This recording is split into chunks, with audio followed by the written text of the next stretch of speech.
Graça e paz, meus amados e queridos irmãos. Esse que vos fala é o irmão Fabiano Santana.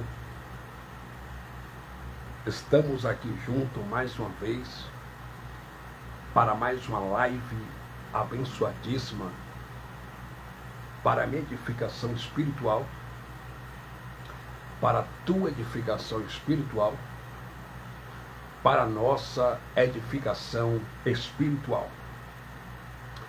Eu quero de antemão, antes de mais nada, mandar aí um alô para todos os meus inscritos no YouTube. E também eu quero mandar aí um alô para todos os irmãos do Facebook. Sejam todos bem-vindos à Igreja Sem Paredes. Sejam todos bem-vindos ao Evangelho da Graça. E estamos aqui uma vez mais para fazermos uma live para nosso elevo espiritual. Meus irmãos, o apóstolo Paulo, ele disse em graça e na graça, em 1 Tessalonicenses capítulo 5, versículo 17, assim: orai sem cessar. Sendo assim, oremos. Pai eterno, Pai justo, Paizinho, eu te louvo, eu te exalto, eu glorifico o teu eterno nome. Pai, eu quero te pedir perdão pela minha imperfeição, pelos meus pecados cometidos. Pecado cometido por nome e obras da carne, por pensamento, por ação, práticas e obras. Meu Pai, me perdoe em nome de Jesus ressuscitado, ó Pai. Pai dos Espíritos, eu te peço, me usa, pois eu vou usar o teu Evangelho, eu vou usar a tua palavra. Me usa pelo teu favor imerecido, por tua graça, pela tua misericórdia, para que essa palavra saia dos meus lábios como espada de dois gumes, para a glória de Deus Pai. Pai dos Espíritos, empurra um pouco mais essa espada do Espírito, que é a palavra do Evangelho da verdade. Fala conosco, prepara os corações dos irmãos que vão ouvir essa mensagem e prepara também os ouvidos para que eles possam ouvir o Evangelho e possa compreender, entender o Evangelho do Cristo ressuscitado.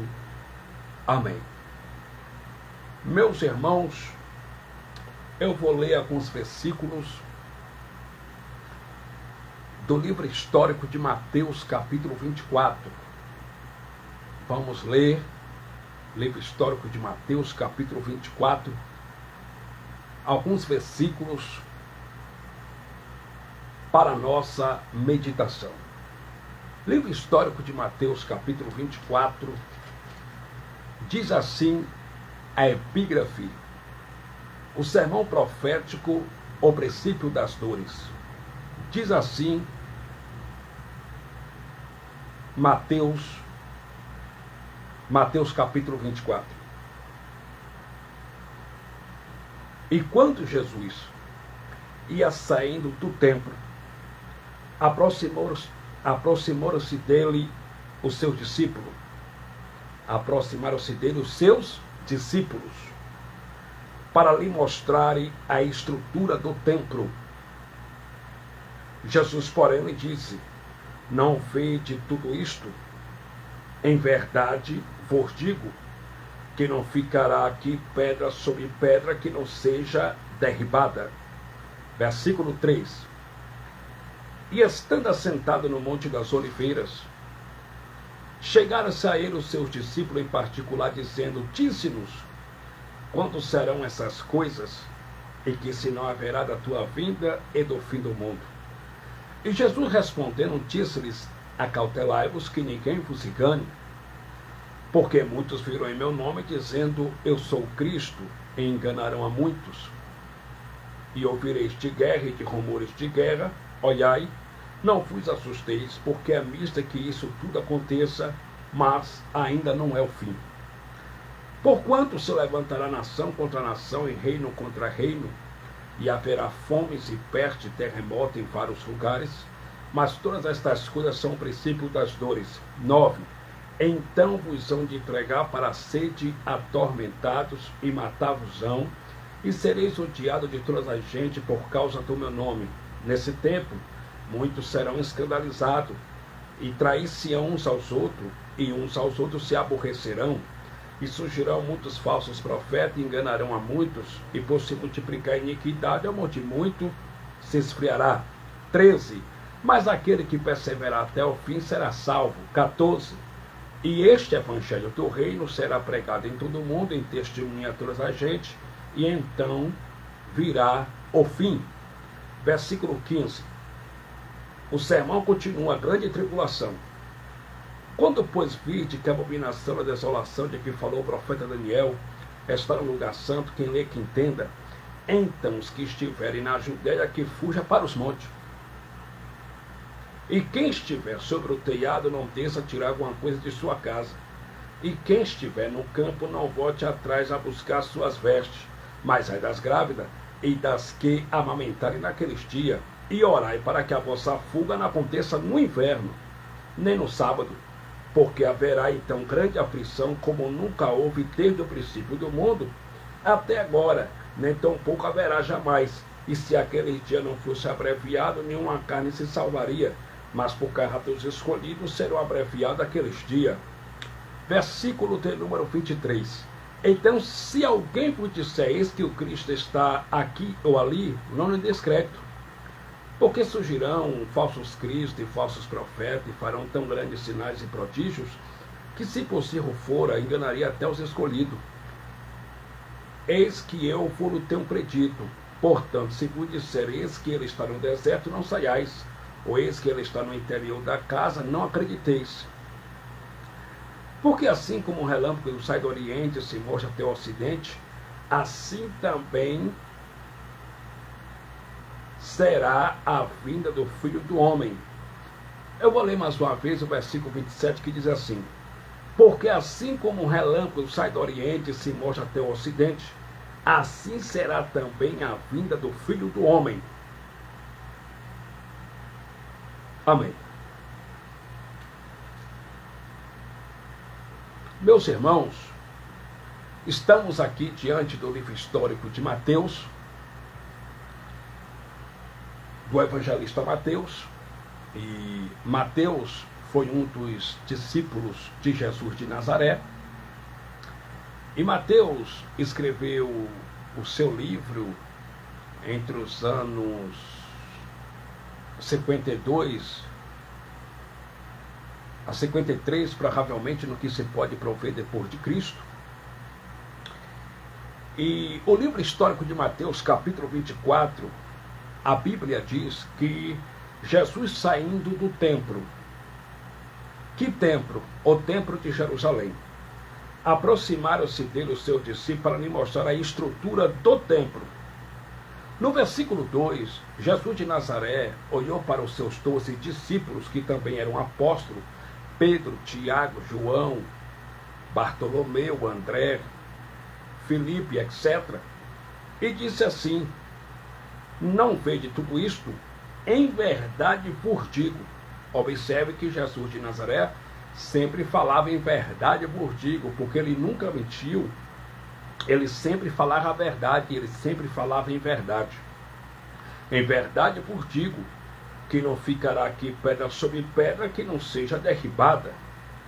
Então, essa profecia, ela se cumpriu no ano 70 depois de Cristo, quando o general romano Tito II invadiu Jerusalém com o exército romano e demoliu, destruiu o templo de pedra de Jerusalém. Jesus de Nazaré destruiu o templo de pedra de Jerusalém para fazer de nós o templo e a morada dele. Hoje, na graça e em graça, nós somos o templo que Cristo habita. Nós somos o templo do Espírito Santo. E o que me chama a atenção é que os religiosos, tudo que acontece no mundo, eles dizem é o Apocalipse. Por exemplo, essa guerra entre a Rússia e a Ucrânia. Os religiosos já se apavoram, já entram em pânico, já ficam com medo e dizem uns para os outros: isso que está acontecendo entre a Ucrânia e a Rússia é o Apocalipse. E eles dizem incessantemente: Jesus está voltando. Só que Jesus de Nazaré, ele falou essas palavras aqui, foi para a sua época, para a sua geração e para seus 12 discípulos que eram judeus de origem judaica. Observe que quando ele saiu do templo de Jerusalém, a Bíblia diz que os seus discípulos se aproximou de Jesus de Nazaré para lhe mostrar a estrutura do templo de Jerusalém. E Jesus de Nazaré disse: não vede tudo isto, em verdade vos digo que não ficará aqui pedra sobre pedra que não seja derribada. Versículo 3: e estando assentado no monte das oliveiras, chegaram e saíram os seus discípulos em particular, dizendo: dize-nos quando serão essas coisas. Chegaram a sair quem? Os seus 12 discípulos. Os seus discípulos em particular, dizendo: dize-nos quando serão essas coisas, e que sinal haverá da tua vinda e do fim do mundo. Aí Jesus agora responde, versículo 4. E Jesus respondendo, disse-lhes: acautelai-vos que ninguém vos engane. Porque muitos virão em meu nome dizendo: eu sou Cristo, e enganarão a muitos. Versículo 6. E ouvireis de guerra e de rumores de guerra. Olhai, não vos assusteis, porque é mister que isso tudo aconteça, mas ainda não é o fim, porque se levantará nação contra nação e reino contra reino, e haverá fomes e peste, terremoto em vários lugares. Mas todas essas coisas são o princípio das dores. Agora, para quem Jesus de Nazaré disse isso aqui, que ia acontecer essas coisas, ele disse: acautelai-vos para que ninguém vos engane, porque muitos virão em meu nome dizendo: eu sou Cristo, e enganarão a muitos, e ouvireis falar de terremoto, de guerra, mas não vos assustei, porque é mesmo que tudo isso aconteça, mas ainda não é o fim. Jesus de Nazaré estava falando tudo isso para os seus 12 discípulos, que eram judeus de origem judaica. Jesus de Nazaré não estava falando isso para a igreja, pois nesse tempo, ainda aqui, Jesus de Nazaré estava cumprindo a lei de Moisés, e ele pregava o evangelho da circuncisão, o evangelho do arrependimento de pecado, chamado transgressão da lei, que era o pecado dos judeus de origem judaica, e o evangelho também do arrependimento de pecado, e o evangelho também de Moisés, porque Jesus de Nazaré era ministro da circuncisão, como Pedro, Tiago, João, os discípulos de Jesus de Nazaré também eram ministros da circuncisão. Então Jesus de Nazaré, ele estava cumprindo ainda a lei de Moisés, porque Mateus, Marcos, Lucas e João não é novo pacto, não é Novo Testamento, e Mateus, Marcos, Lucas e João também não é evangelho. Por que não é evangelho? Porque quem colocou que Mateus, Marcos, Lucas e João é evangelho e Novo Testamento foi a Sociedade Bíblica do Brasil. Mas Mateus, Marcos, Lucas e João não é novo pacto, não é nova aliança, não é evangelho, não é Novo Testamento. Pois Paulo disse no evangelho aos hebreus, aos judeus da lei judaica, em Hebreus capítulo 9, versículo de número 17, que para o testamento entrar em vigor, ter força, passar a valer, é necessário que intervenha a morte do testador. Mas enquanto o testador está vivo, aquele testamento não tem força, aquele testamento não está valendo, aquele testamento não está em vigor. E em Mateus, Marcos, Lucas e João, Jesus de Nazaré, o Jesus histórico de mais de 2000 anos atrás, o testador Jesus de Nazaré ainda estava vivo. Só com a morte do testador Jesus de Nazaré na cruz do Calvário, quando ele abriu aqueles dois braços no livro histórico de João, capítulo 19, versículo 30, e bradou em aramaico: tetelestai, está consumado, está pago, está feito, ninguém desfaz, foi que começou a graça, a nova aliança, o novo concerto. o novo pacto, o Novo Testamento. Então, meus queridos e amados irmãos, eu quero que você entenda, Jesus de Nazaré disse essas coisas, não foi para nós gentios, não foi para os estrangeiros. Jesus de Nazaré disse essas coisas para os seus 12 discípulos, para os judeus da sua época, da sua geração, para os judeus de origem judaica. Olha o que Jesus de Nazaré continuou dizendo em Mateus, capítulo 24, versículo 9, para os seus 12 discípulos. Então, vos hão de entregar para ser atormentado, e matar-vos-ão, e sereis odiados de todas as gente por causa do meu nome. Jesus falou para os seus 12 discípulos que eles seriam atormentados e que eles seriam mortos por causa do seu nome. E eles seriam também odiados de todas as gente, de todas as nações, por causa do seu nome. E os discípulos de Cristo foram mortos ou não foram? Foram mortos. Pedro foi morto de cabeça para baixo, crucificado, de cabeça para baixo. Então, os discípulos de Jesus de Nazaré foram mortos por amor ao nome de Jesus de Nazaré. Então, Jesus de Nazaré disse essas coisas sobre os sinais da sua vinda, sobre os sinais da vida do Filho do Homem, não foi para a igreja gentílica, foi para os judeus de origem judaica. E Jesus continuou dizendo e disse assim no versículo de número 10, nesse tempo, muitos serão escandalizados e trairão uns aos outros, e uns aos outros se aborrecerão, e surgirão muitos falsos profetas, enganarão a muitos, e por se multiplicar a iniquidade, o amor de muitos se esfriará. Mas aquele que perseverar até o fim será salvo, e este evangelho do reino será pregado em todo o mundo, em testemunha a toda a gente, e então virá o fim. Então, até o evangelho que Jesus pregava, era o evangelho do reino do céu, era o evangelho do reino do céu. Jesus não pregava graça, pois o Cristo ressuscitado revelou o evangelho da graça para o apóstolo Paulo lá no paraíso, no terceiro céu. Mais tarde, Jesus de Nazaré pregava o evangelho da circuncisão, do arrependimento de pecado, transgressão da lei, e o evangelho do reino dos céus. Os 12 discípulos de Cristo também pregaram o evangelho dos pecados por nome de transgressão da lei e do reino do céu, o evangelho da circuncisão, para os circuncidados, para os judeus de origem judaica. Já Paulo pregava o evangelho da incircuncisão, para os incircuncisos, para os gentios de origem gentílica. Então, Jesus de Nazaré continuou dizendo assim no versículo 15, para os judeus de origem judaica. Não foi para mim, não foi para você. O sermão continua, a grande tribulação. Quando, pois, vide que a abominação da desolação de que falou o profeta Daniel está no lugar santo, quem lê que entenda. Então, os que estiverem na Judeia, que fujam para os montes. Então, se Jesus de Nazaré disse sobre os sinais da sua volta, da sua vinda, para os gentios, para mim, para você, a Judeia tem que estar em algum lugar aqui no Brasil.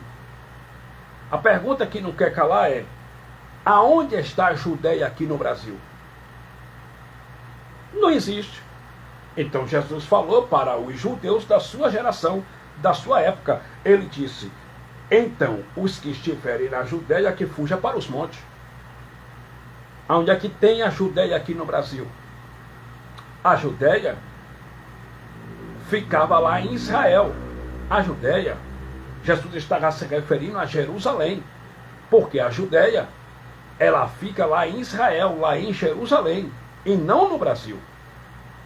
Então Jesus de Nazaré disse essas palavras para os seus 12 discípulos. Então os que estiverem na Judeia que fujam para os montes. Versículo 17. E quem estiver sobre o telhado não desça tirar alguma coisa de sua casa.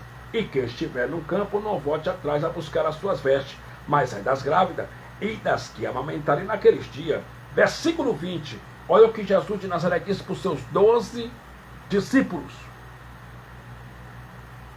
E orai para que a vossa fuga não aconteça no inverno, nem no sábado. Orai para quê?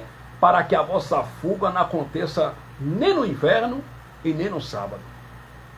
Quando eu fazia parte do sistema religioso, que eu ia para a chamada erradamente pelos pastores aí, pelos intitulados pastores igreja, eu ouvi eles pregar Mateus 24 e o versículo 20, que diz assim: orai para que a vossa fuga não aconteça no inverno nem no sábado.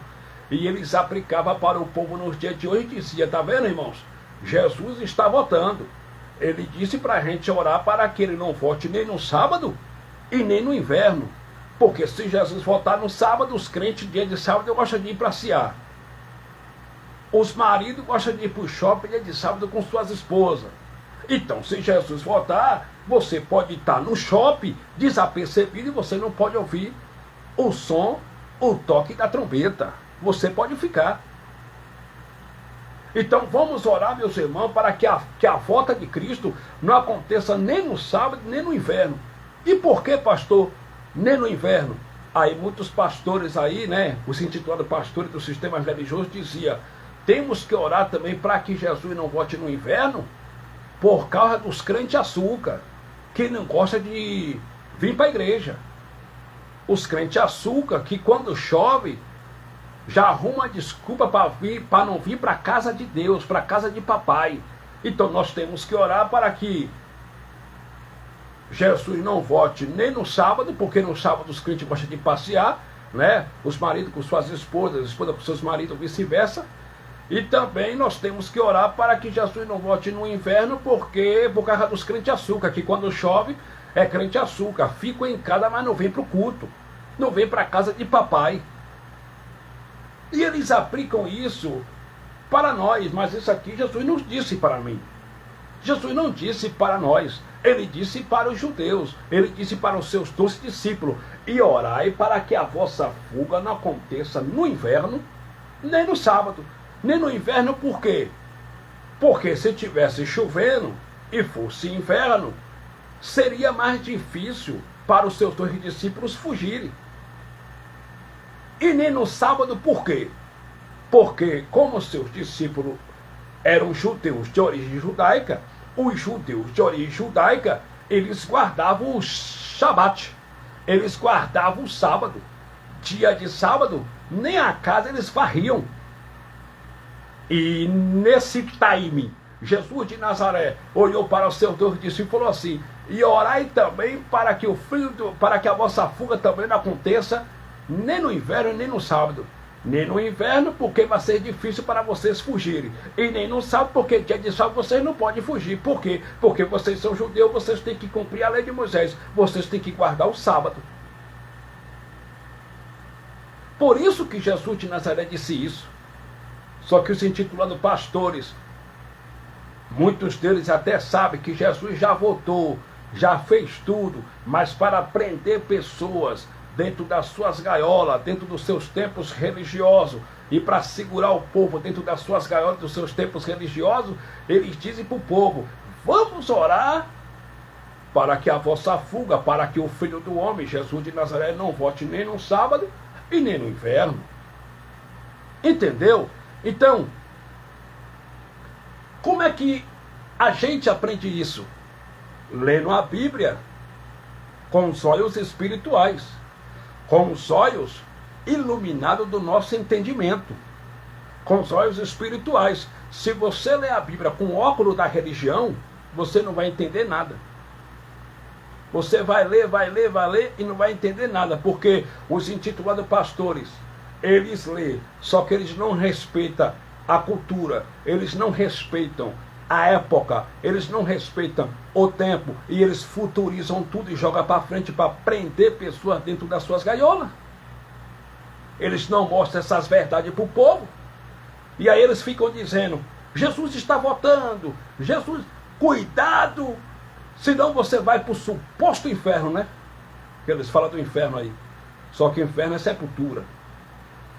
Inferno não é um lugar de fogo, como a religião sempre pregou para as pessoas. A palavra inferno no hebraico é Sheol, que quer dizer sepultura. Aí ele diz: cuidado para vocês não ir para o inferno. Por quê? Porque Jesus está voltando, vocês têm que vir para a igreja, tem que subir monte, tem que orar e ficar firme com o papai. Senão ele vem, vocês ficam. O pai de vocês vão, a mãe de vocês vai, a família de vocês vão para o céu e vocês vão para o inferno. Então, cuidado. E aí, essa mensagem, essas falácias, causam medo, pânico nas pessoas. E eles são profissionais de púlpito. E como profissionais de púlpito, eles sabem entrar na mente das pessoas, mexe com o psicológico das pessoas, e as pessoas ficam com medo desse suposto inferno, de Jesus vir sobre as nuvens, e eles ficarem, e vão para esses templos religiosos, e chegam lá, o que é que eles ouvem? A graça de Deus? Não, eles ouvem a lei de Moisés, e são obrigados a pagar esse falso dízimo em dinheiro mensal, até essa suposta vinda de Jesus, que já aconteceu no ano 70 depois de Cristo. E aí eles ficam lá, entra ano e sai ano, e os pastores pregando a mesma coisa. Jesus está voltando. Por quê? Porque essa palavra, Jesus está voltando, para o sistema religioso e dentro do sistema religioso, é uma grande fonte de lucro. Porque eles, para prender as pessoas nas suas gaiolas, nas chamadas erradamente de igreja, eles dizem que Jesus está voltando. Mas Jesus já voltou no ano 70 depois de Cristo. Então vamos lá.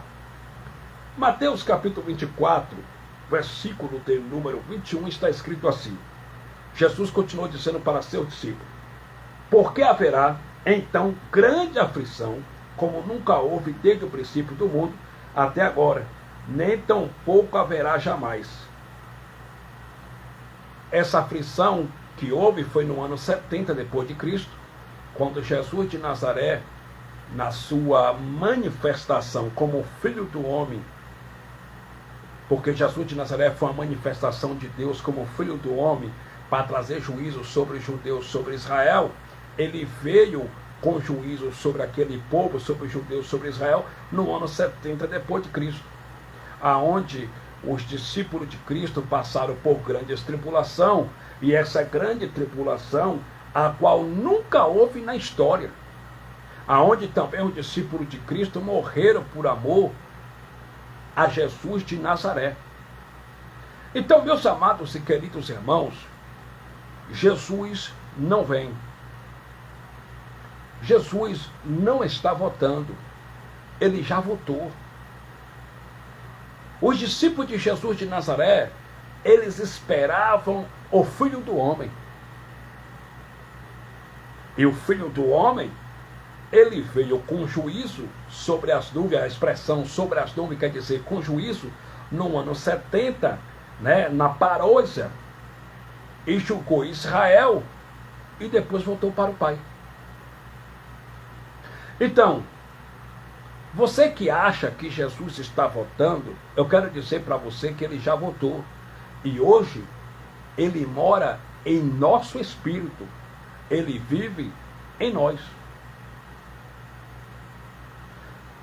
Olha o que Jesus de Nazaré continuou dizendo. Mateus capítulo 24, versículo de número 34. Livro histórico de Mateus, capítulo 24, versículo 34. Olha o que Jesus disse. Em verdade vos digo, que não passará esta geração sem que todas estas coisas aconteçam. Que geração? A geração de Jesus de Nazaré. Porque Jesus de Nazaré não estava falando para mim nem para você. Ele estava falando para os judeus de origem judaica. E ele disse assim: em verdade vos digo, que não passará esta geração sem que todas estas coisas aconteçam. Que geração? A geração dele. Jesus de Nazaré está dizendo para os seus 12 discípulos: olha,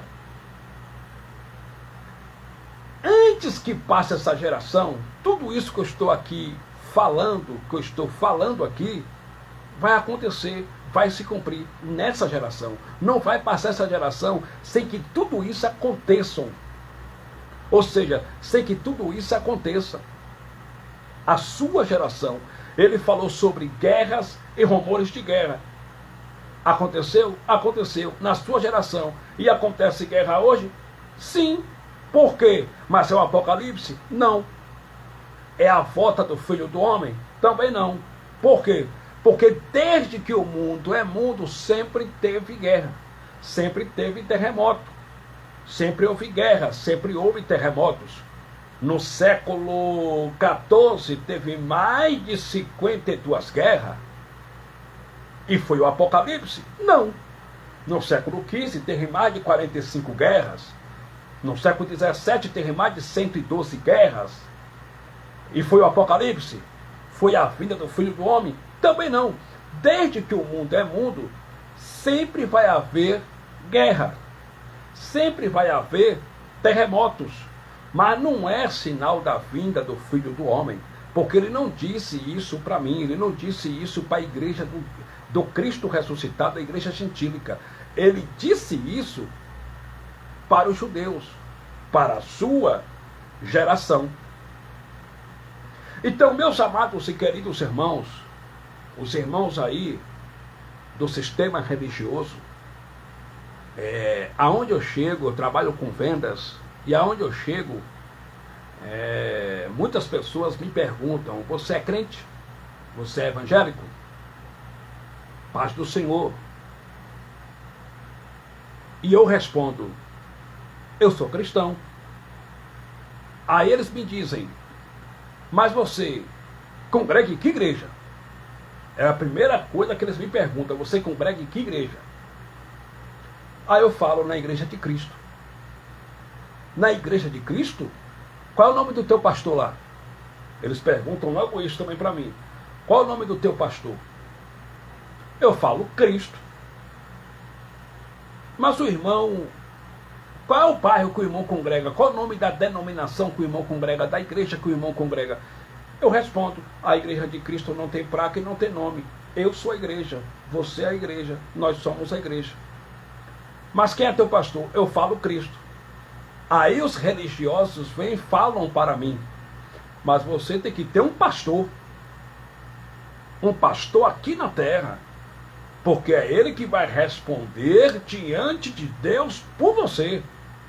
Você tem que ter um pastor e você tem que ter uma igreja, um lugar para congregar, porque está escrito na palavra de Deus que nós devemos congregar.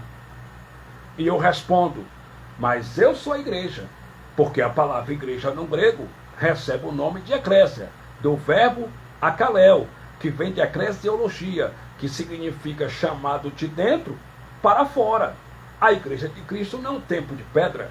A igreja de Cristo não é um espaço físico. A igreja de Cristo são vidas. A igreja de Cristo são pessoas compradas pelo sangue dele na cruz do Calvário.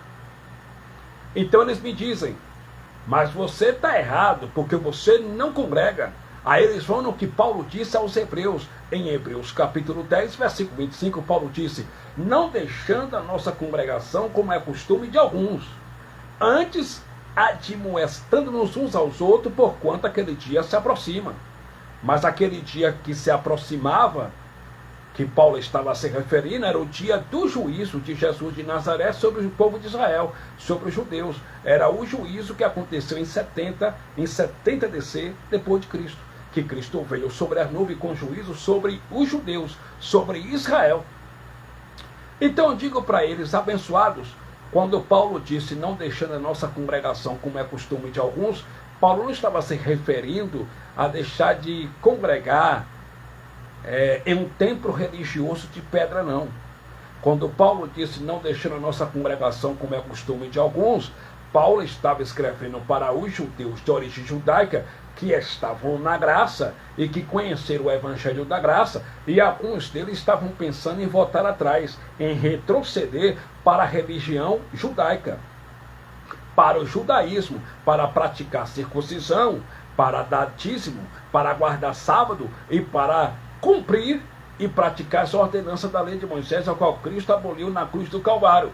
E Paulo estava dizendo que eles, se eles voltassem a praticar os rudimentos das ordenanças da lei de Moisés e voltassem para a religião judaica, eles estavam deixando de se reunir somente ao nome de Cristo, o ressuscitado. E Paulo ainda disse para os irmãos, porquanto aquele dia se aproxima. E aquele dia era o dia do juízo, aonde Cristo viria com juízo sobre Israel. Aí quando eu mostro essas verdades, eles falam, tudo bem, mas mesmo assim, a Bíblia manda a gente congregar. E eles vão no antigo concerto, na antiga aliança, no antigo pacto, em Sofonias capítulo 2, aonde está escrito, congrega-te, ó nação que não tens desejo. Mas aquele congregar era se ajuntar, e aquele congregar, o profeta Sofonias estava falando para quem? Usado pelo Espírito de Deus. Estava falando para os judeus, estava falando para Israel. Eu não sou de Israel, eu não sou judeu, então não foi para mim. Então, eu não sou contra a reunião. Eu sou contra o que se faz na reunião em nome de Deus. Eu sou contra o toma lá da cá com Deus. Eu sou contra aqui os intitulados pastores levam o povo a barganharem com Deus. Eu sou contra as heresias que os pastores mercenários do Brasil pregam. Eles pregam a lei de Moisés.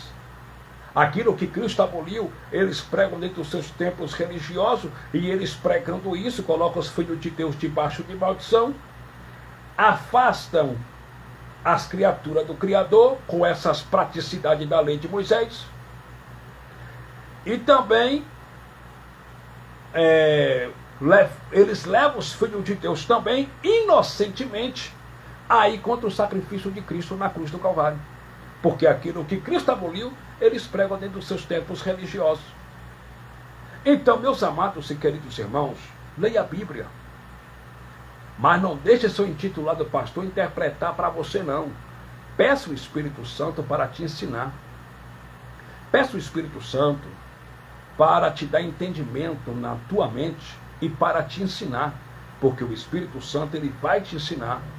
Leia a Bíblia, mas leia respeitando a cultura, respeitando os verbos, respeitando a época, e leia com os olhos iluminados do teu entendimento. Peça o Espírito de Deus para te ensinar. Porque Jesus, ele já voltou no ano 70. E os pastores aí, os intitulados pastores, continuam pregando no sistema dizendo, Jesus está voltando, é o arrebatamento. Essa guerra aí entre a Ucrânia e a Rússia não tem nada a ver com a volta do Filho do Homem. Não tem nada a ver sobre a volta de Jesus. Porque desde quando o mundo existiu, sempre houve guerra, e sempre haverá guerra, sempre haverá terremoto. Mas isso não é sinal da vinda do Filho do Homem. Então, Jesus voltou no ano 70. Os religiosos dizem, mas não, está escrito também no livro de Apocalipse que ele vai vir. E ele diz que brevemente virá. Está escrito que ele vai vir. Mas vamos lá. Para quem foi escrito o livro de Apocalipse? O livro de Apocalipse não foi escrito para mim. O livro de Apocalipse não foi escrito para você. Não foi escrito para nós. O livro de Apocalipse foi escrito para as 7 igrejas que estavam localizadas na Ásia Menor. E essas 7 igrejas que estavam localizadas na Ásia Menor não eram nomes de igreja. Éfeso, Pérgamo, Esmirna, Tiatira, Filadélfia, Laodiceia. Não. Eram nomes de cidade aonde os crentes, os judeus, os judaicos, os cristãos, estavam reunidos ao nome de Jesus ressuscitado. Porque a igreja são vidas, a igreja são pessoas, e não tempo de pedra religioso. Vamos lá, olha o que está escrito aqui em Apocalipse, no capítulo de número 22, e o versículo de número 20.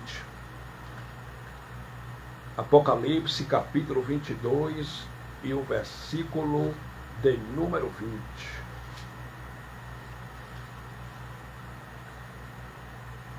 Diz assim: aquele que testifica estas coisas diz, certamente cedo vem. Amém? Ora vem, Senhor Jesus. Aquele que testifica estas coisas diz: certamente cedo venho. Ele disse o quê? Certamente cedo venho.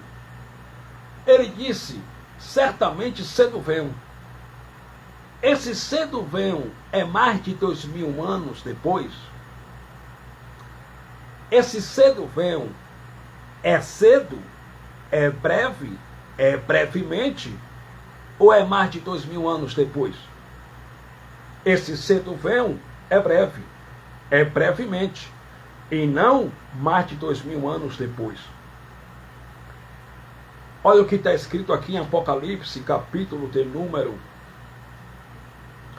22, versículo 12. E eis que cedo venho, e o meu galardão está comigo para dar a cada um segundo a sua obra. Ele disse o quê? E eis que cedo venho. E ele veio em 70 depois de Cristo e deu galardão aos judeus, a cada um conforme as suas obras. Quando ele veio com juízo sobre Israel, julgou aquele povo e depois voltou para o Pai. Então, Apocalipse, meus irmãos, não foi escrito para mim, não foi escrito para você. O livro de Apocalipse foi escrito para as 7 igrejas que está localizada na Ásia Menor. Olha o que está escrito em Apocalipse, no capítulo de número 1 e o versículo de número 9. Apocalipse capítulo 1, versículo 9 diz assim: Eu, João, que também sou vosso irmão e companheiro na aflição e no reino e na paciência de Jesus Cristo. João estava falando, porque João era judeu de origem judaica, ele estava falando que ele era irmão e companheiro na aflição e no reino dos judeus de origem judaica, da sua geração, da sua época, e não nosso, porque ele nunca foi nosso companheiro na aflição. Ele era companheiro na aflição dos judeus, dos 12 apóstolos, 12 discípulos, dos judeus de origem judaica, e não nosso. Eu, João, que também sou vosso irmão e companheiro na aflição e no reino e na paciência de Jesus Cristo, estava na ilha chamada Pátimos por causa da palavra de Deus e pelo testemunho de Jesus Cristo. Versículo 10. Eu fui arrebatado em espírito no dia do Senhor e ouvi detrás de mim uma grande voz como de trombeta que dizia: o que vês, escreve-o no livro e envia-os aos brasileiros, envia-os aos americanos, aos franceses. Está escrito assim? Não. Mas está escrito assim. Que dizia: o que vê, escreve-o no livro e envia-os às 7 igrejas que estão na Ásia. As quais igrejas? A Éfeso, e a Esmirna, e a Pérgamo, e a Tiatira, e a Sardes, e a Filadélfia, e a Laodiceia. Então o livro de Apocalipse não foi escrito por gentios, para os estrangeiros, para mim, para você, para nós. O livro de Apocalipse foi escrito para as 7 igrejas da Ásia Menor, que estava localizada na Ásia Menor, para os judeus de origem judaica. E esse livro foi escrito porque o Pai queria conserto com aquelas 7 igrejas que estava localizada na Ásia Menor. Foi escrito para conserto. Para conserto porque antes de 70 descer, antes de Jesus de Nazaré vir sobre o juízo, o Pai estava mandando essa mensagem através de João, que estava exilado na ilha de Pátimo, que era uma ilha deserta e rochosa, para o povo se consertar com o Pai, porque em 70 DC, depois de Cristo, Cristo ia vir com juízo sobre a nuvem, sobre os judeus, e ele queria conserto. Então, olha o que está escrito aqui em Apocalipse, capítulo de número 2, diz assim a epígrafe: Cartas às 7 igrejas da Ásia, primeira carta à igreja de Éfeso. Escreve ao anjo da igreja que está em Éfeso: isto diz aquele que tem na sua destra as 7 estrelas, que anda no meio dos 7 castiçais de ouro. Eu sei as tuas obras e o teu trabalho e a tua paciência, e que não pode sofrer os maus, e puseste à prova os que dizem ser apóstolos e o não são, e tu os achaste mentiroso, e sofreste, tem paciência, e trabalhaste pelo meu nome, e não te cansaste. Tenho, porém, contra ti, que deixaste a tua primeira caridade. Lembra-te, pois, de onde caíste, e arrepende-te, e pratica as primeiras obras.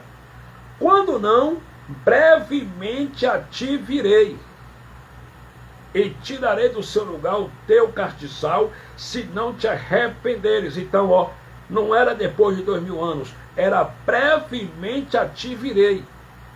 Esse brevemente a ti virei foi em 70 DC depois de Cristo. Então, ele já veio em 70. Ele hoje mora dentro de você. Cristo ressuscitado, ele mora hoje no teu espírito. No teu DNA está impresso o DNA espiritual do Pai. Ele hoje mora em ti. Ele hoje mora em nós. Marcos capítulo de número 15. Marcos capítulo 15, versículo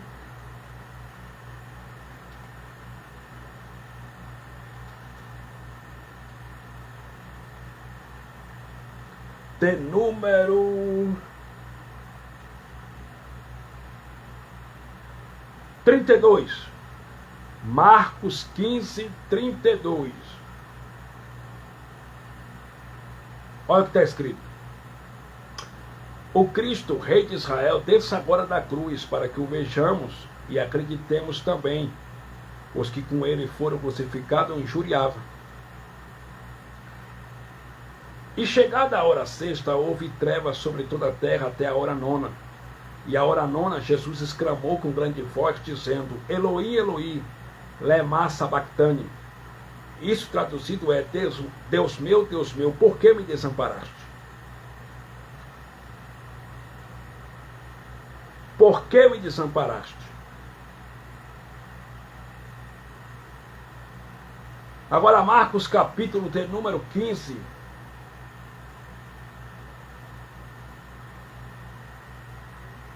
E o versículo de número 2. E Pilatos lhe perguntou: Tu és o rei dos judeus? E ele respondendo, disse-lhe: Tu dizes. E os principais do sacerdote o acusavam de muitas coisas, porém ele nada respondia. E Pilatos o interrogou outra vez, dizendo: Nada responde, vê quantas coisas testificam contra ti. Mas Jesus nada mais respondeu, de maneira que Pilatos se maravilhava. Versículo de número 9. E Pilatos lhe respondeu, dizendo: Quereis que vos solte o rei dos judeus? Porque ele bem sabia que, por inveja, os principais dos sacerdotes o tinham entregado. Mas os principais dos sacerdotes citaram a multidão para que fosse solto ante Barrabás. Então, meus irmãos, observe. Quem entregou Jesus de Nazaré para a morte foram os religiosos. Foram os líderes religiosos da sua época. Foram os principais sacerdotes da religião judaica. Foram eles que incitaram a multidão para pedir para Pilatos soltar a Barrabás, que era judeu, de origem judaica também, e crucificar Jesus de Nazaré. Então, a religião, ela vem há séculos enganando os filhos de Deus, causando pânico, medo, pavor nos filhos de Deus. Porque a religião é assim: quando não te pega pelo medo, te pega pela culpa. Quando a religião não consegue te pegar pela culpa, ela te pega pela ganância. A religião, ela trabalha com medo, porque a base da religião não é fé, é medo. Ela trabalha com medo.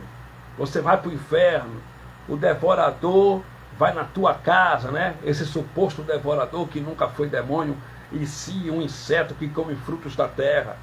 Então a religião, há anos, há década, vem enganando os filhos de Deus. E a religião há muitos anos vem pregando que Jesus está voltando. Jesus está voltando. Mas glória ao Pai, que o Pai abriu os olhos do nosso entendimento, as escamas da religião caiu de nossos olhos, e com os olhos iluminados, nós entendemos hoje pelas Escrituras e pelo Evangelho que Cristo ele já voltou, e hoje ele mora em nosso espírito, e hoje ele mora em nós. Ele não vai voltar. Porque Jesus de Nazaré foi a manifestação do Pai como juízo para os judeus, que se deu em 70 DC depois de Cristo. Então, Jesus de Nazaré veio a primeira vez em carne. Ele veio na forma humana, ele veio em carne para salvar os judeus da lei de Moisés, das 613 ordenanças da lei de Moisés, porque nenhum judeu de origem judaica conseguia cumprir fielmente as 613 ordenanças da lei de Moisés. E o ministério da lei de Moisés era o ministério de morte e condenação. Quando um judeu quebrava uma das ordenanças da lei de Moisés, eles morriam apedrejados. Então, como a lei de Moisés produzia a morte, era um ministério de morte e condenação, e Deus viu que nenhum judeu de origem judaica conseguia fielmente cumprir as 613 ordenanças da lei de Moisés, eles sempre quebravam as leis de Moisés. Deus agora enviou seu Filho na forma humana, Jesus de Nazaré, na manifestação como Jesus de Nazaré, para morrer na cruz do Calvário pelos pecados dos judeus, que era a transgressão da lei de Moisés, e para salvar os judeus da lei de Moisés do ministério de morte e condenação. Paulo disse lá em 2 Coríntios, capítulo 3, versículo 7, que a lei de Moisés, escrita em pedras, era um ministério de condenação e morte. Só que a lei do Espírito, a graça de Cristo, é o ministério da vida. Olha o que Paulo disse em 2 Coríntios, capítulo de número 3, e o versículo de número 7. Segunda carta de Paulo aos Coríntios, capítulo 3, versículo de número 7. E se o ministério da morte, gravado com letras em pedra, veio em glória, de maneira que os filhos de Israel não podiam fitar os olhos na face de Moisés por causa da glória do seu rosto, a qual era transitória, né? Como não será de maior glória o ministério do Espírito? O ministério do Espírito é a graça. Hoje, nós não estamos no ministério do Filho, de Jesus de Nazaré, porque Jesus de Nazaré foi o ministério da circuncisão para os judeus.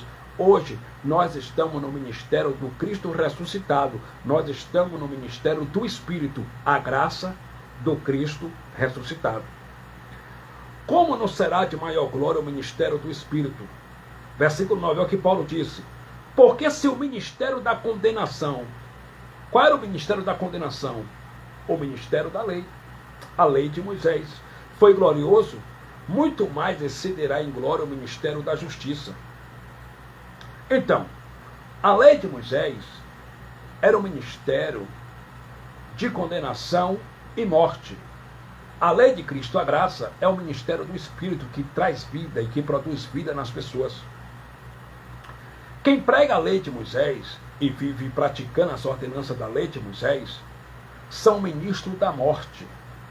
Quem prega o evangelho da graça do Cristo ressuscitado é ministro da vida.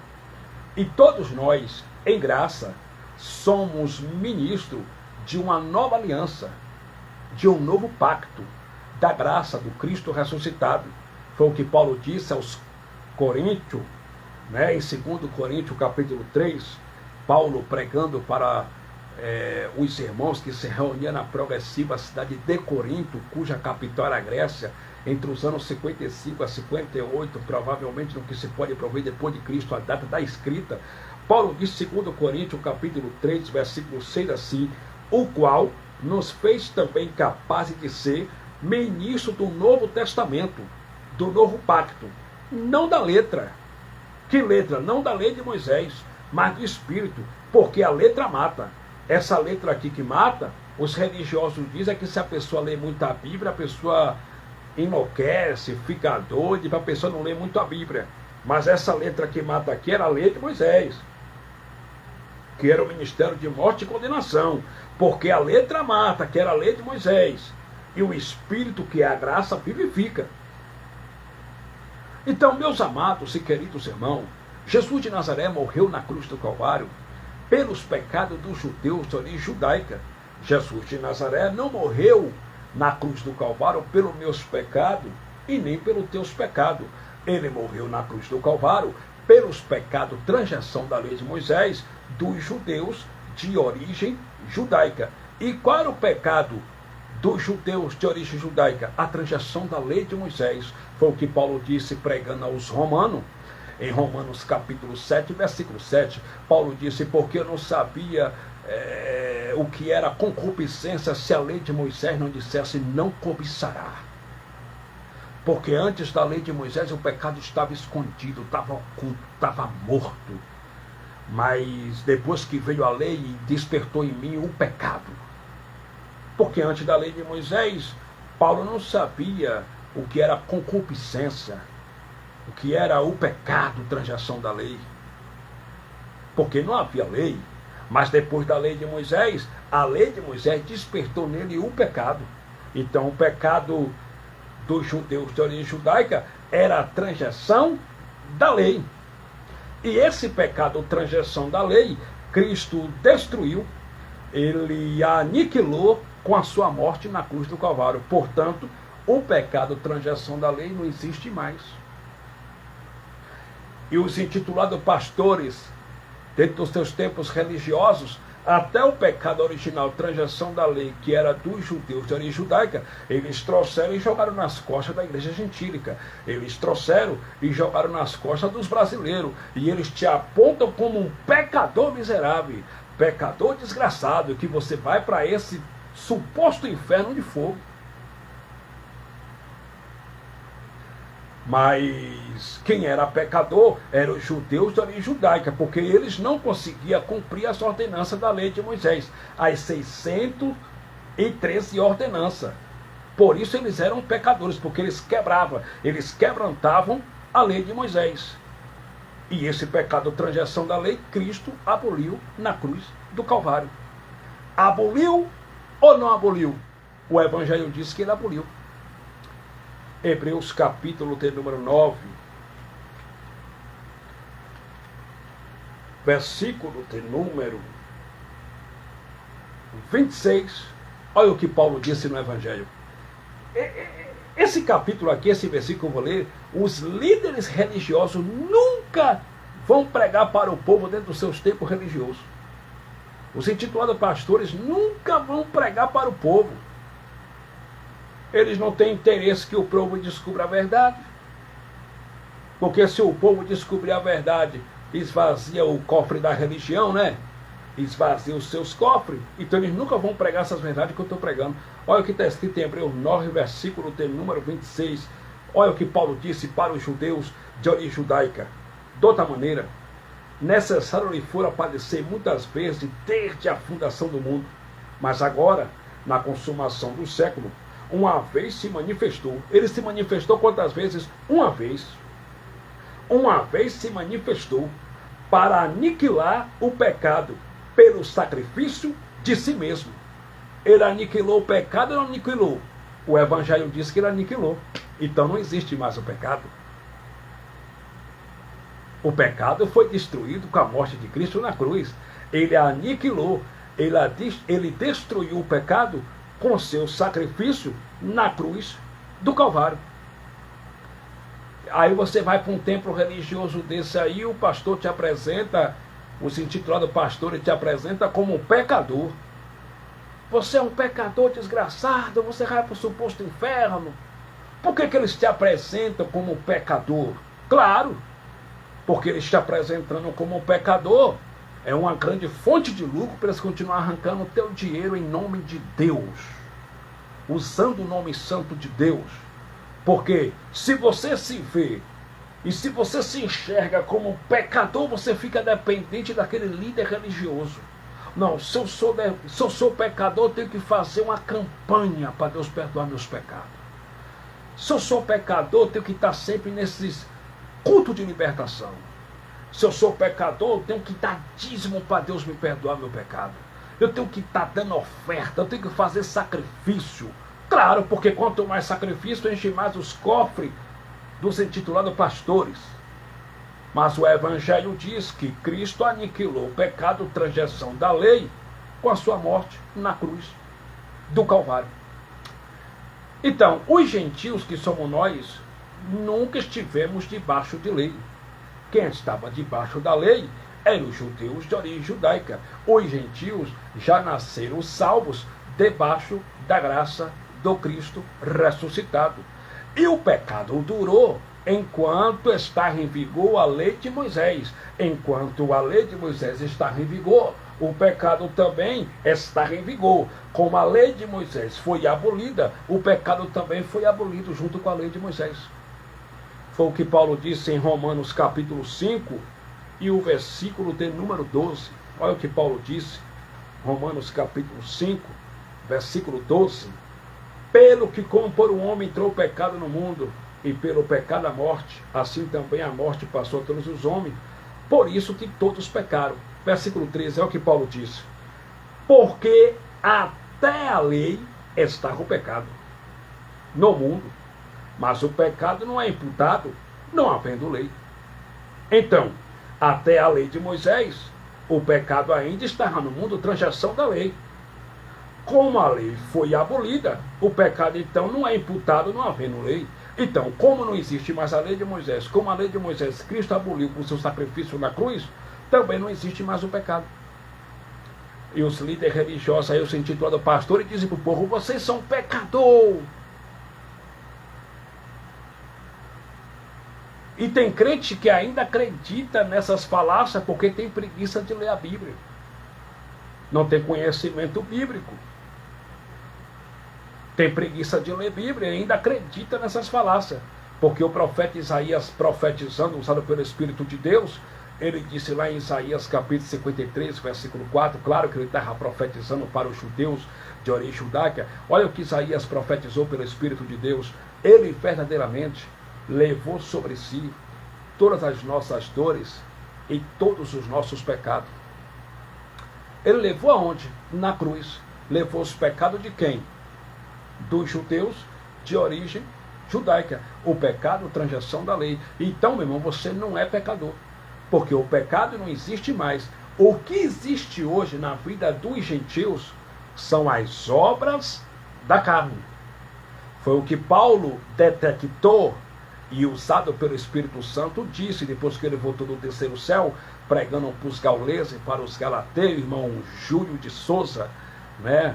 Pregando para os irmãos da Galácia do Sul, em Gálatas capítulo 5, versículo 19, Paulo disse: porque as obras da carne são manifestas, são conhecidas, as quais são impureza, é uma obra da carne; prostituição, é uma obra da carne; adultério, porfia, inimizade, iras, peleja, bebedice, glutonaria e etc. São obras da carne.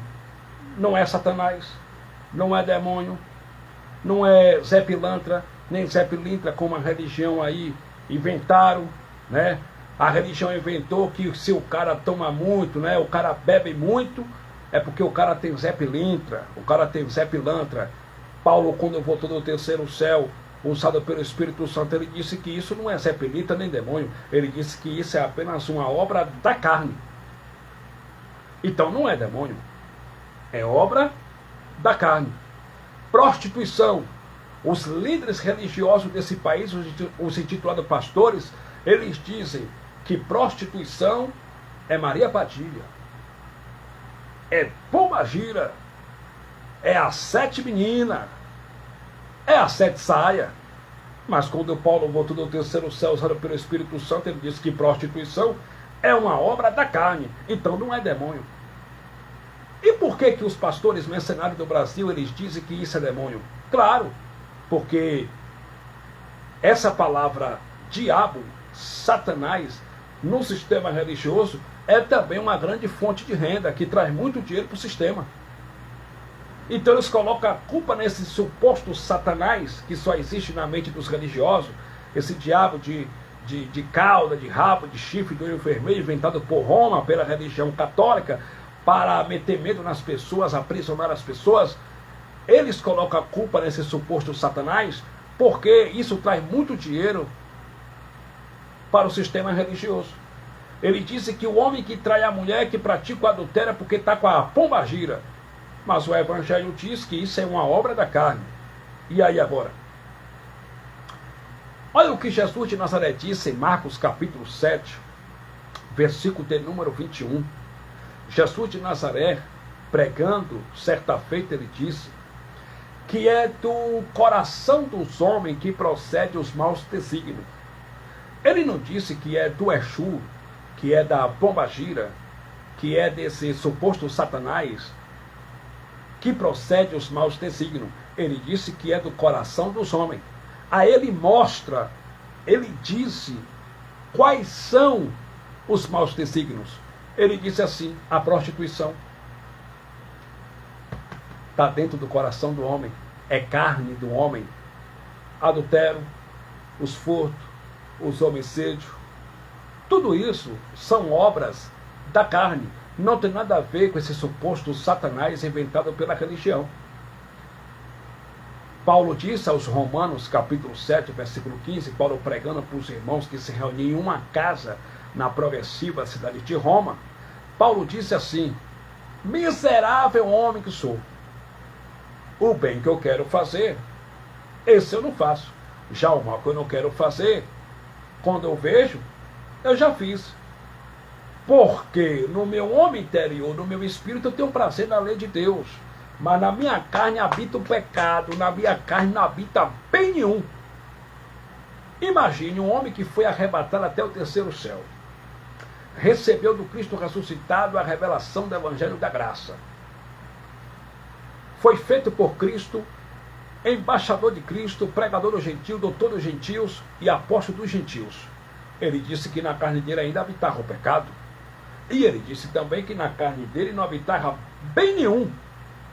Paulo não disse que na carne dele habitava Satanás, habitava demônio. Ele disse que habitava o pecado. Ele disse que na carne dele não habitava bem nenhum. Então, adultério, prostituição é carne ativada. São obras da carne.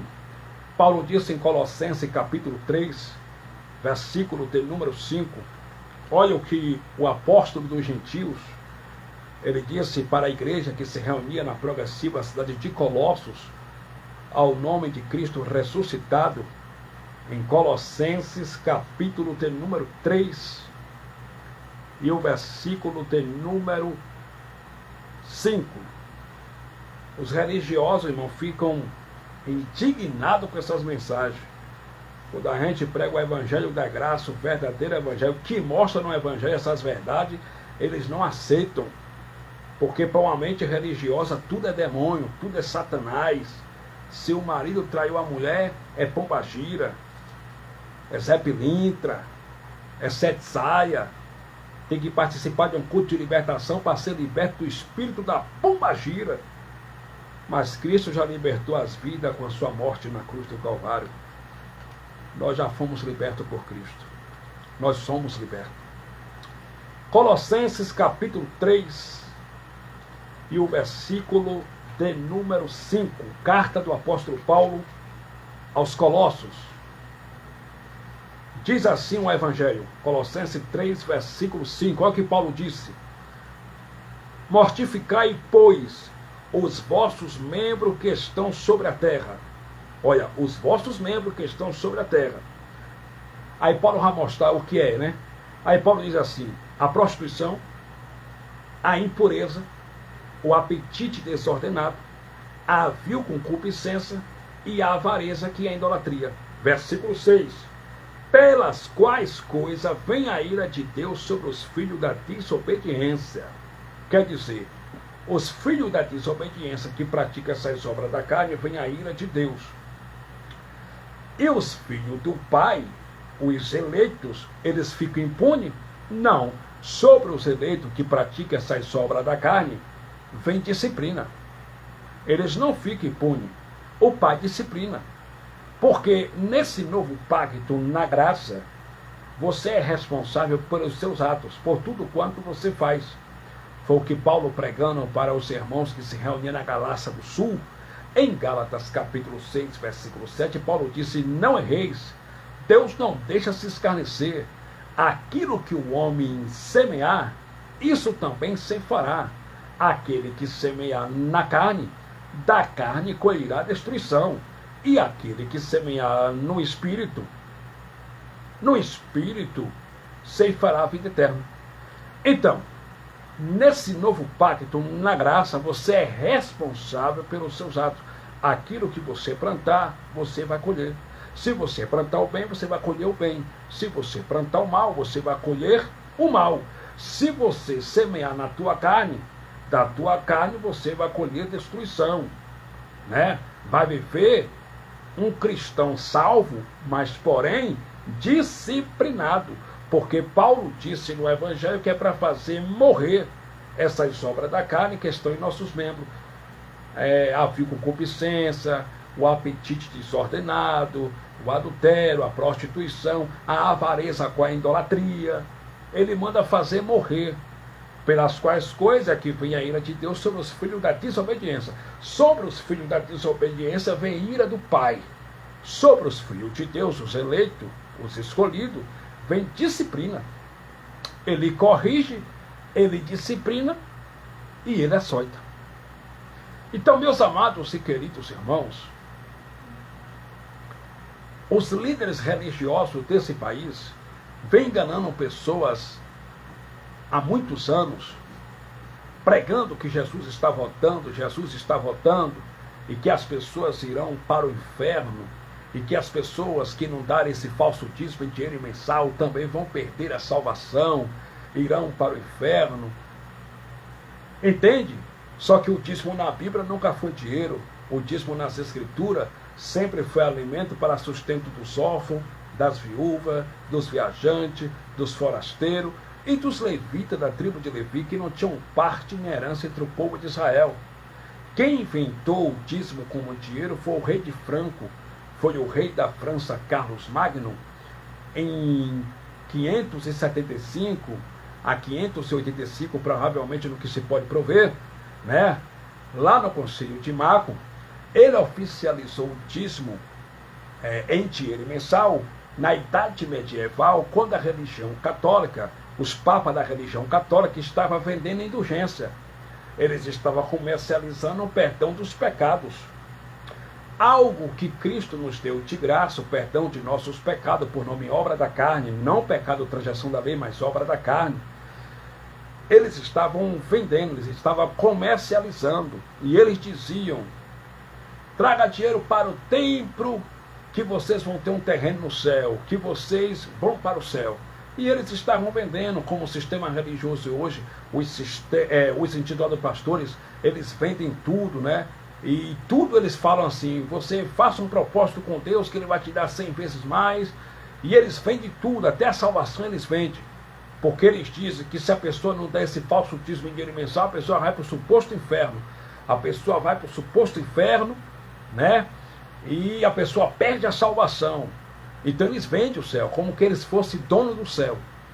Então, na Idade Medieval, os papas estavam comercializando o perdão dos pecados. Eles estavam emitindo certificado com perdão dos pecados dos membros da religião católica e dos parentes da religião católica, que, segundo eles acreditam que estão no purgatório. Mas isso é uma falácia, é heresia, porque a Bíblia não fala em purgatório. E um certo vendedor de indulgência na Idade Medieval, Tesel, ele saía, né? Ele saía pelas cercanias, pelos interiores da Alemanha, pregando e vendendo indulgência, dizendo o seguinte: Assim que o dinheiro cair no cofre da religião católica, o perdão dos pecados de vocês estão perdoados e dos parentes de vocês que estão também no purgatório estão perdoados.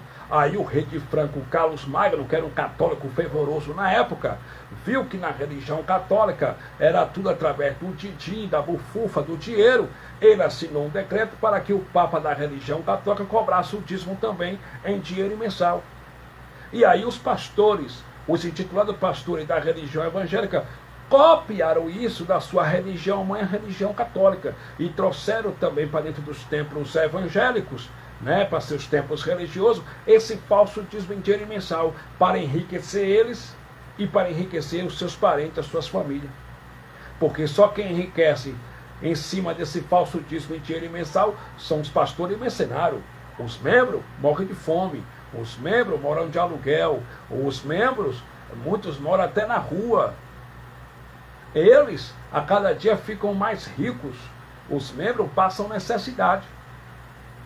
Mas o dízimo, biblicamente, pela Escritura, nunca foi dinheiro. E o dízimo era uma das ordenanças da lei de Moisés, a qual Cristo aboliu com sua morte na cruz. Levítico capítulo 27, versículo 30, Deus usou Moisés e disse assim: todos os dízimos da novidade da semente do campo pertencem ao Senhor. Todos os dízimos do fruto das árvores são santos ao Senhor. A pergunta que não quer calar é: dízimo da novidade da semente do campo e do fruto das árvores é dinheiro ou alimento? Alimento. Deuteronômio capítulo 14, versículo de número 22, Deus usou Moisés e disse assim: para os judeus de origem judaica, certamente darás o dízimo da novidade da semente do campo, que cada ano vocês recolherem do campo. Mas era do campo, não era do salário mínimo, não era do banco, não era do seu salário, era da novidade da semente do campo. Os israelitas, eles dizimavam 10% das suas plantações, daquilo que eles escolhiam, da novidade da semente do campo. E era anualmente, e não de mês em mês, como se intitulado os pastores cobrando dos seus templos religiosos.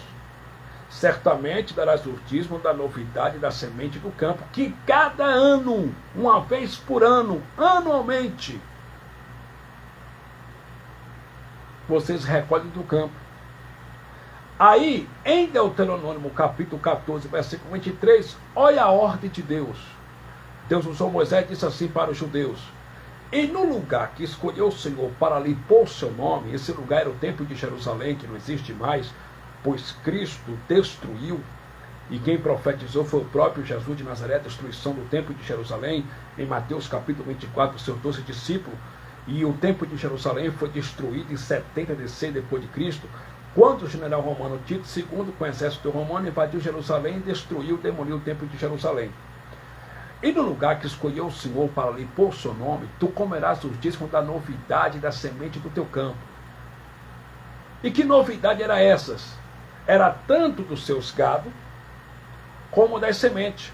E no lugar que escolheu o Senhor para lhe pôr seu nome, tu comerás os dízimos das tuas vacas, e do teu cereal, e do teu grão, e das tuas ovelhas, e do teu azeite. Para quê? Para quê? Para quê? Para quê?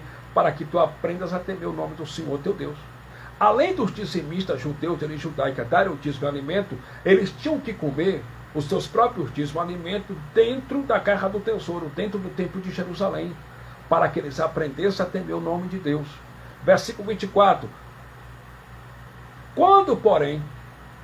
Se porém o caminho tão comprido for até o templo de Jerusalém, da onde vocês moram até o templo de Jerusalém, se porventura o caminho tão comprido for, de maneira que vocês não possam levar o dízimo alimento de vocês, a novidade da semente do campo de vocês, o que é que vocês vão fazer com esse dízimo alimento?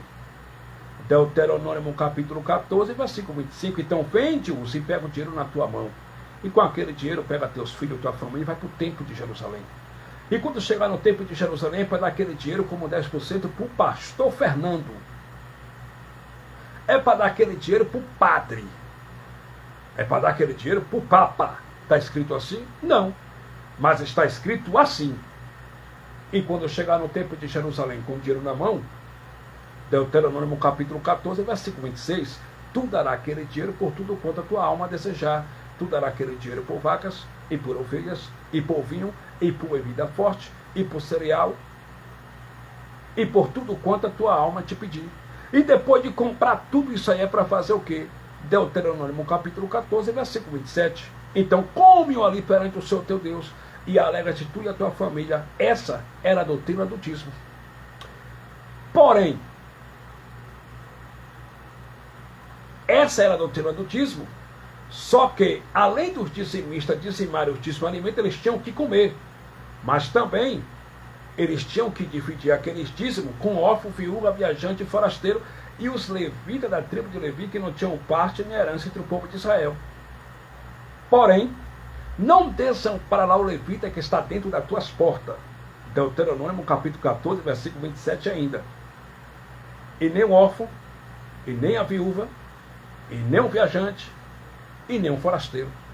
Deuteronômio capítulo 14, versículo 28, Deus usou Moisés e disse: de 3 em 3 anos, tu vai recolher o dízimo alimento nas tuas portas, então virá te o levita que está dentro das tuas portas, pois não tem parte nem herança contigo, e o órfão, e a viúva, e o viajante, e o forasteiro. Para quê? Para que eles comem e se fartem, e o Senhor teu Deus te abençoe em todas as obras que tua mão fizeres. Essa era a doutrina do dízimo. Só que os intitulados pastores usam Malaquias, que era um livro da lei de Moisés, para tosquiar, para roubar os crentes, usando o nome santo de Deus. Mas vamos lá, para você entender uma carta, você tem que ler para quem foi escrita aquela carta. E você tem que ler aquela carta do início até o fim, e não do meio até o fim. E os pastores usam versículos isolados, como Malaquias capítulo 3, versículo 8, que diz: roubará o homem a Deus, e diz que você está roubando a Deus se você não der esse falso dízimo de dinheiro mensal. Mas vamos lá, rapidinho para a gente terminar essa live. Malaquias capítulo 1 está escrito assim: peso da palavra do Senhor, por intermédio do ministério do profeta Malaquias para Israel. Já começa dizendo que peso da palavra do Senhor por intermédio do profeta Malaquias para Israel. Então o livro de Malaquias foi uma carta que teve um destinatário. E foi destinada para quem? Para que povo? Para que nação? Para Israel. O livro de Malaquias não foi escrito por gentios. O livro de Malaquias não foi escrito para nós. O livro de Malaquias foi escrito para o povo de Israel. Foi uma sentença, foi um peso da palavra do Senhor por intermédio do profeta Malaquias para Israel. Malaquias capítulo 1, versículo 6 está escrito: se eu sou pai, cadê minha honra de pai? Se eu sou senhor, cadê meu respeito de senhor? Ó sacerdote da tribo de Levi, vocês estão desprezando o meu nome. Por quê? Porque os israelitas estavam levando para a casa do tesouro, que era o templo de Jerusalém, o dízimo alimento, animais cegos, coxo, aleijado e animais roubados, que eles roubavam da sua vizinhança, nas fazendas dos seus vizinhos, e em vez dos sacerdotes oriundos da tribo de Levi rejeitar aqueles dízimos, eles estavam pegando aqueles dízimos e oferecendo para Deus. Aí Malaquias capítulo 1, versículo 7, Deus usou Malaquias e disse: vocês estão oferecendo um pão imundo na minha mesa. Por isso eu estou contra vocês, porque vocês estão desprezando o meu nome. Vocês estão oferecendo pão imundo na minha mesa. Versículo 8. Eu não estou nem aí para esse sacrifício de vocês, para essa oferta, para esse holocausto, porque vocês, ó sacerdote, desprezaram o meu nome. Malaquias capítulo 2, dando continuação, Deus usou Malaquias e disse: e esse mandamento é para vós, ó sacerdote. Então o mandamento, a palavra, não foi dirigida para o povo de Israel. A palavra, o mandamento, foi dirigido e foi para os sacerdotes oriundos da tribo de Levi. E esse mandamento é para vós, ó sacerdote. Se vocês não propuserem no coração de vocês dar honra ao meu nome, eu, Deus, prometo que eu vou amaldiçoar as bênçãos de vocês. E na verdade eu já tenho amaldiçoado. Se vocês não propuserem dar honra ao meu nome, eu, Deus, prometo que eu vou pegar os estercos dos animais que vocês ofereceram imundo no meu altar e vou lançar na cara de vocês cambada. Se vocês não propuserem no coração de vocês dar honra ao meu nome, eu, Deus, vou acabar com a descendência de vocês. Aí dando continuação, Malaquias capítulo 3, versículo 8, Deus usou Malaquias e disse: roubará o homem a Deus? Todavia vós me roubais. Mas vamos parar isso aqui. Conforme Malaquias capítulo 1 e Malaquias capítulo 2, Deus estava falando para quem? para os sacerdotes oriundos da tribo de Levi. Então, quem é que estava roubando a Deus nos dízimos e nas ofertas? Os sacerdotes oriundos da tribo de Levi. Porque eles estavam pegando os animais defeituosos, estavam oferecendo para Deus. E os maiores dízimos alimento, eles estavam pegando, levando para suas casas e repartindo com a sua família. E o pacto, a aliança que Deus fez com Levi, foi que o dízimo alimento tinha que ser repartido com viúva, com órfão, viajante, forasteiro e os levitas da tribo de Levi, que não tinham parte na herança entre o povo de Israel. Roubará o homem a Deus, todavia vós me roubais. E dissesse que nós estamos te roubando nos dízimos e nas ofertas. Mas quem estava roubando a Deus nos dízimos e nas ofertas foram os sacerdotes oriundos da tribo de Levi, e não o povo de Israel. Versículo 10. Trazei todos os dias uma carra do tesouro. Aonde era a carra do tesouro? Lá em Jerusalém. Era o templo de Jerusalém que era a carra do tesouro. Para que haja dinheiro na minha casa. Para que haja ouro. Para que haja cadeira cocheada, ar-condicionado para os intitulados pastores sentarem em cima dos seus genéricos púlpitos, dos seus altares. Está escrito assim? Não, senhor, está escrito assim. Trazei todos os dias uma carra do tesouro para que haja mantimento na minha casa. Mantimento é dinheiro ou alimento, crente? Alimento. Era para que não faltasse comida para sustento dos órfãos, das viúvas, dos viajantes, dos forasteiros e dos levitas da tribo de Levi, que não tinham parte na herança entre o povo de Israel. E depois fazei prova de mim. Mateus mandou quem fazer prova dele? O povo de Israel. Deus não mandou eu fazer prova dele, nem você fazer prova dele. Um dia eu estava conversando com um religioso e falava assim, nós temos que ser fiel, abençoado no dízimo, porque é na única coisa que o papai manda a gente fazer prova dele, é no dízimo. A gente pode fazer prova de papai, no dízimo. Mas Deus não mandou eu fazer prova dele no dízimo. Deus não mandou você fazer prova dele. Deus não mandou nós fazermos prova dele. Deus mandou os judeus de origem judaica fazer prova dele.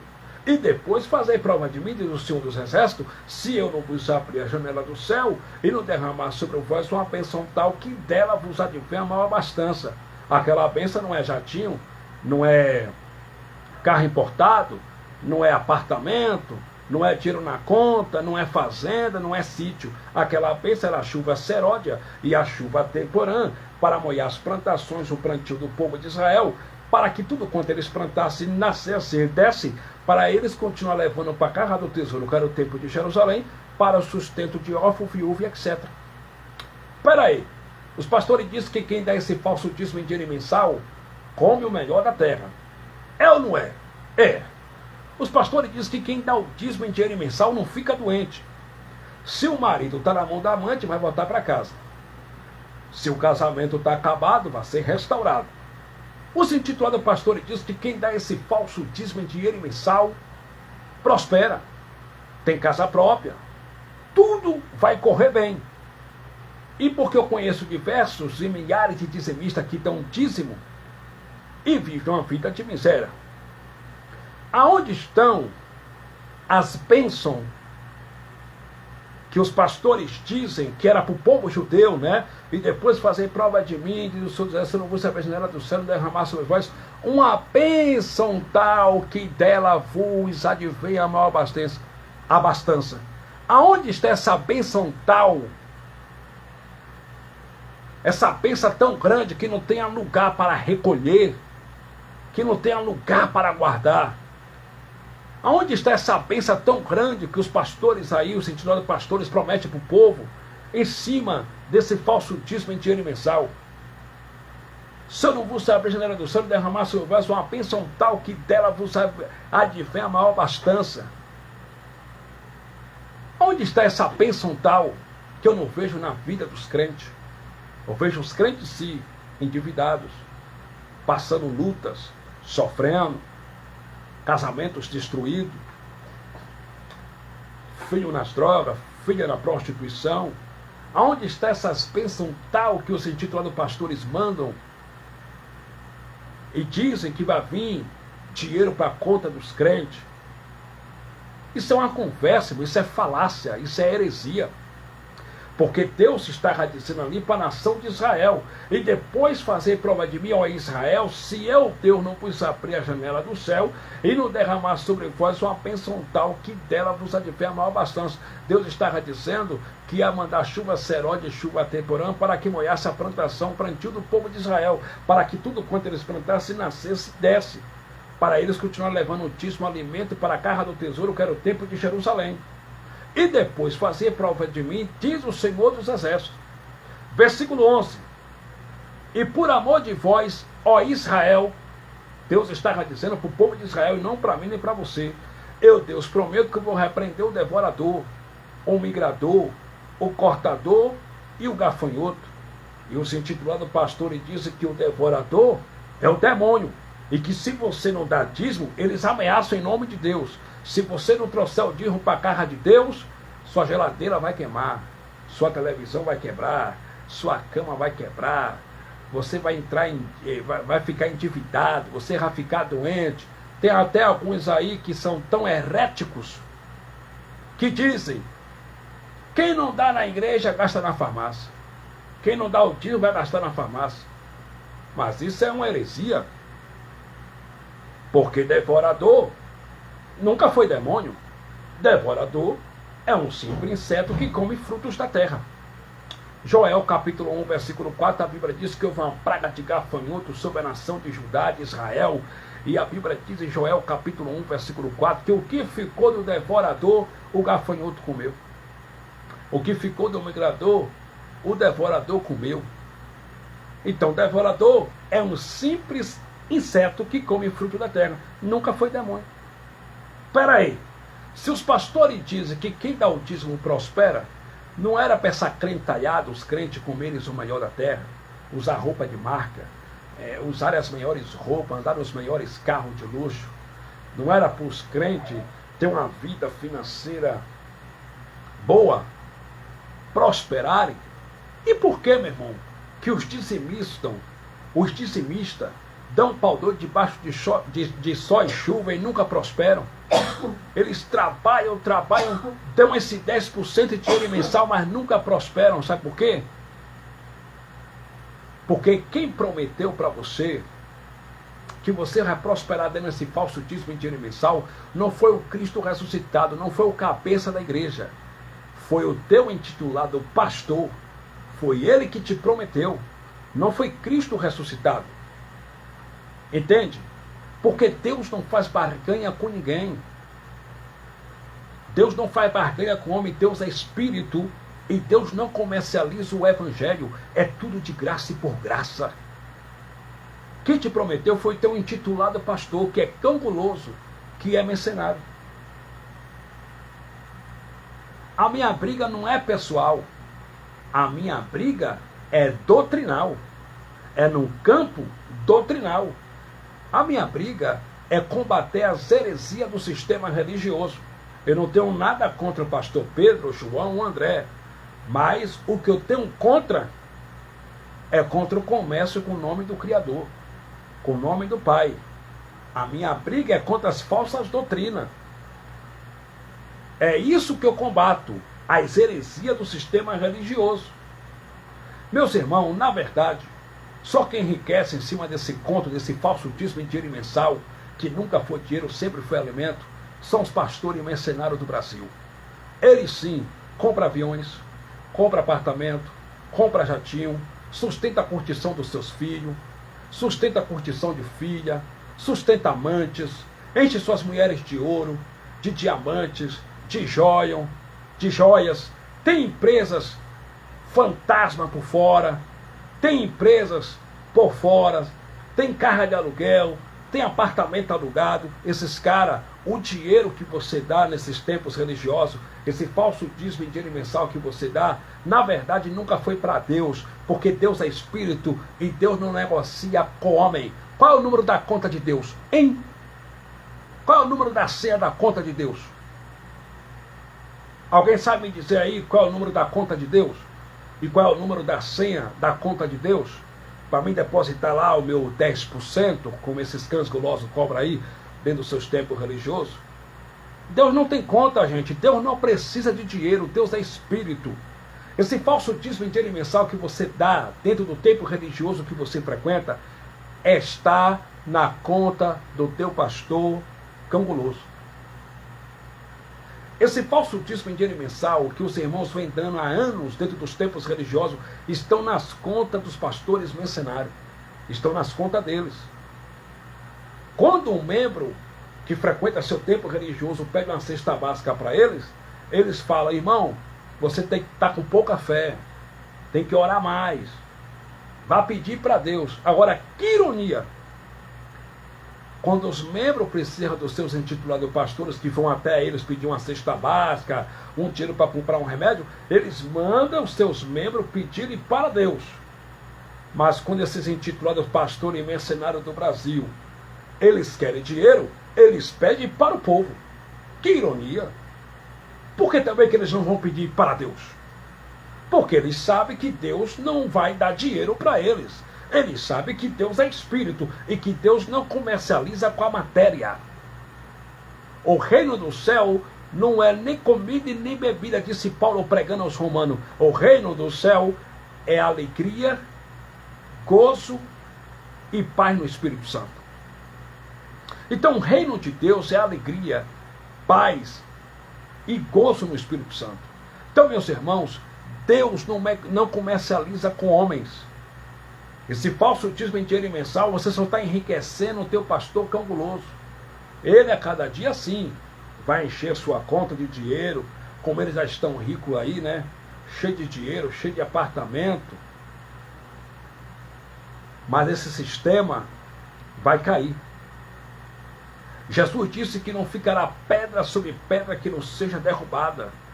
Nós somos a geração que vamos ver com os nossos olhos a queda de um dos maiores sistemas que vem há séculos e há décadas explorando e enganando pessoas, chamado sistema religioso. Esse sistema vai cair, porque o povo não está mais besta não, o povo está acordando, o povo está despertando, o povo está vendo que na verdade esse falso dízimo em dinheiro mensal que eles dão, na verdade nunca foi para Deus, são para seus líderes religiosos. Porque esse dinheiro que você dá nesses tempos religiosos nunca foi para Deus, foi para os pastores guardarem nas suas contas para eles e para eles pagarem os altos salários de outros intitulados pastores que são companheiros deles, amigos deles. Eu vou te dar um conselho, meu irmão e minha irmã. Se você quer ajudar alguém, ajude as pessoas que realmente precisam. Se você tem amor no coração e quer ajudar alguém, ajuda os órfãos, ajuda as viúvas, ajuda o teu vizinho, ajuda o mendigo, ajuda o necessitado. Esse é o verdadeiro evangelho de Cristo. Amor a Deus e amor ao próximo. Ajuda o necessitado. Aí alguém fala assim: ah, irmão, mas sem um dízimo, como é que a igreja vai continuar com as portas abertas? A igreja de Cristo nunca fechou, meu amado. Porque a igreja de Cristo são vidas. A igreja de Cristo são pessoas. E a igreja de Cristo nunca fechou. Ela sempre esteve aberta. Ah, mas sem um dízimo a obra não cresce. Nós temos que fazer a obra de Deus. A obra de Deus já foi feita na cruz. Cristo já fez tudo na cruz. E nesse pacto não restou nada para o homem fazer. Porque tudo já foi concretizado na cruz. Quando ele abriu aqueles dois braços e disse: Tetelestai, está consumado. Certa feita chegaram para Jesus de Nazaré, em João capítulo 6, versículo 28 e 29, e perguntaram: Senhor, que faremos para executarmos as obras de Deus? Jesus de Nazaré respondeu e disse assim: a obra de Deus é esta, que creiais naquele que o Pai enviou. Então, fazer a obra de Deus é só crer. Se você crê no sacrifício de Cristo na cruz, e se você crê que você é salvo, a obra de Deus na graça e em graça é só crer, meu amado. Fazer a obra de Deus não é alugar um templo religioso com CNPJ, colocar o nome Igreja Evangélica e cobrar 10% dos aposentados de pessoas pobres, porque esses mercenários, canalhas, ladrões, Eles não têm pena nem de catador de latinha, nem de catador de papelão. Isso não é fazer a obra de Deus. Fazer a obra de Deus, na graça, em graça, é só crer. Se você crer no sacrifício de Cristo na cruz, você está fazendo a obra de Deus. E fazer a obra de Deus também é o que Jesus de Nazaré disse em Lucas 10, 27, que o primeiro mandamento é amar o Senhor teu Deus sobre todas as coisas, de todo o teu coração, tua alma e o teu entendimento. E o segundo mandamento é amar o teu próximo como a ti mesmo. Só que a religião finge te amar enquanto tu anda com a roupa dela. A religião finge te amar enquanto tu crê no que elas pregam para você. A religião finge te amar enquanto tu defende as placas, os títulos, os seus líderes religiosos. A religião finge te amar enquanto você não questiona as suas mensagens lá dentro do sistema religioso. Mas no dia que você lê a Bíblia e pede ao Espírito Santo para te ensinar, e você começa a ir contra as mentiras, e você começa a pregar contra as mentiras, heresias da religião, eles te expulsam. E como eles não conseguem te manipular porque você tem conhecimento de Bíblia, eles tentam manipular outras pessoas para jogar contra você. Porque o sistema religioso está montado em Mamon. Mamon é o Deus do sistema religioso. Então, em vez de você dar esse falso dízimo em dinheiro mensal dentro desses tempos religiosos, pega teu dinheiro, pega esse falso dízimo em dinheiro mensal e transforma em cesta básica e ajuda teu vizinho, tua vizinha, ajuda os necessitados e manda teu pastor cambuloso trabalhar. Graça e paz, irmão Fabiano Santana, e até a próxima live. Amém.